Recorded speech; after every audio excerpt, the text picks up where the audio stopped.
Marisha here, and today I'm going to share with you three things that are better in the US than in the UK. And if you missed my previous video of three things that are better in the UK, you can catch up on that here, but let's go ahead and dive in. The first thing that is better in the US than the UK is customer service. And I would say that obviously I haven't been to every country in the world, but of all the countries that I've been to, none of them can beat the US in terms of customer service. Just the expectations in the US of how you are treated, both in terms of the friendliness of the person who is working with you, as well as the efficiency of the person who is working with you. It's just a whole other level to what you will experience in other countries, including the UK, right? In the US, the bare minimum expectation is that someone, if you go into a store, is going to greet you with a smile and thank you after your transaction. And if they don't do that, then they're probably not going to have a job for very long. And same thing on the phone, right? When you're dealing with someone, it's very much expected that they are going to conduct themselves in a professional manner, that they will be very friendly, and in all of these cases that someone is going to be excellent at their work. Over here, it's not like people are rude, but they just don't have the same level of kind of like a welcoming atmosphere when you go into a store. And there's definitely not the same level of efficiency or a sense of urgency in getting things done quickly and correctly. You can go into a store and just be like waiting, and you can see the people who are working there are just like taking their sweet, precious time to do whatever it is that they're doing. And it definitely, you feel like you're wondering like, why are you not busting your ass to get stuff done? Because in the States, that is the expectation.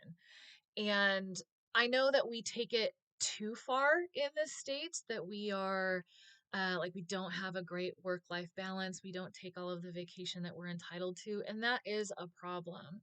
But I will say that there is this level of like industriousness in the US that I very much appreciate.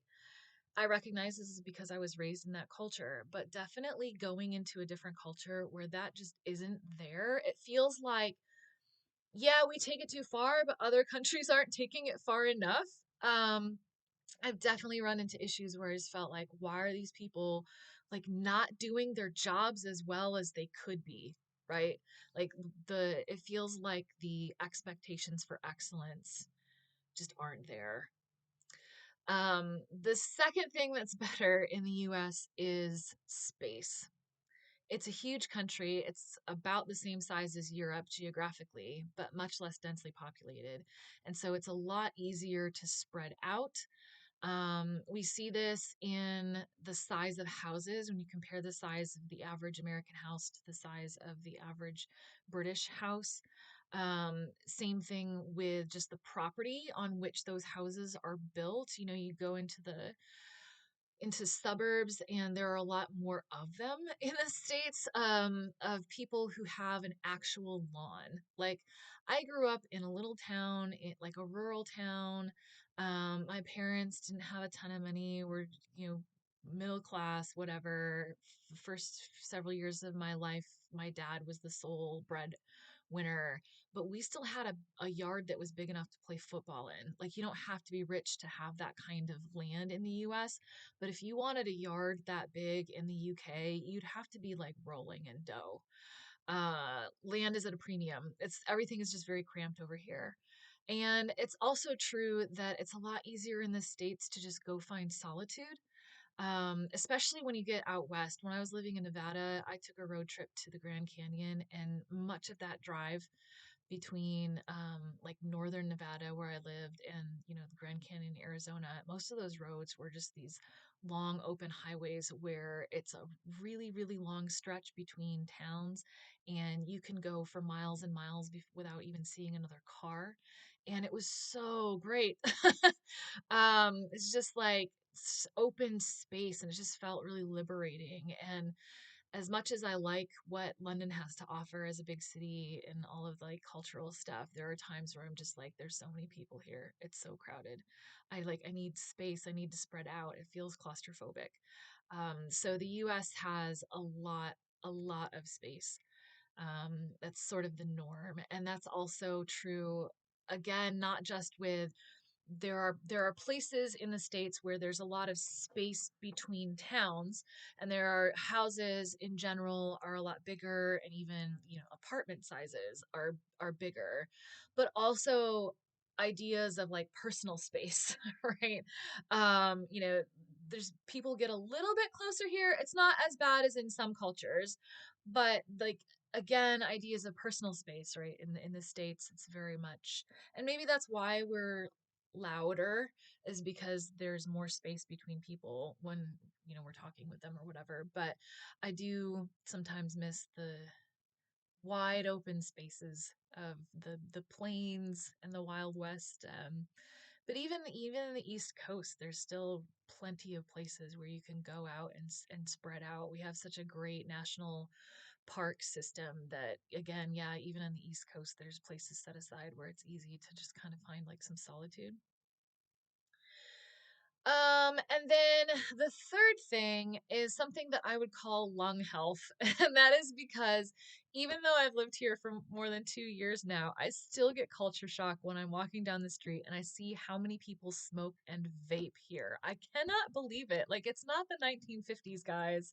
Obviously, I know there are people in the States who smoke and vape.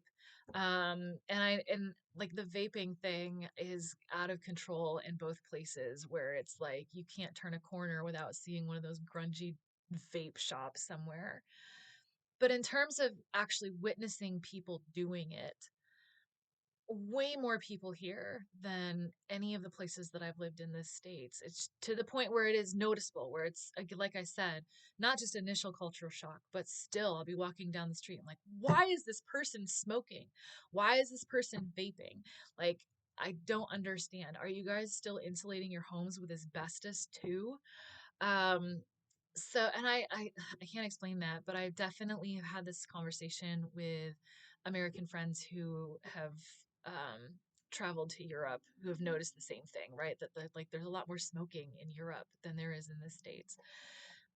Maybe that's because we're not in the deep South. I think people probably do smoke more in the South where they are growing the tobacco, but throughout all of the North, and even in the West, even in Nevada, which is kind of like the Wild West, I didn't witness people smoking to the same degree that I do here. And so it feels like, um, in terms of how that contributes to lung health and the quality of air that you're breathing, the US is better. So there you have it. Like I said, there was a previous video, if you missed it, of three things that are better in the UK. And this was three things that are better in the US. Again, just want to reassure you or drive the point home that both countries have their strengths and weaknesses. This is not in any way to suggest that one country is better than the other. Like and subscribe, tell your friends how gnarly this channel is, and I'll see you next time.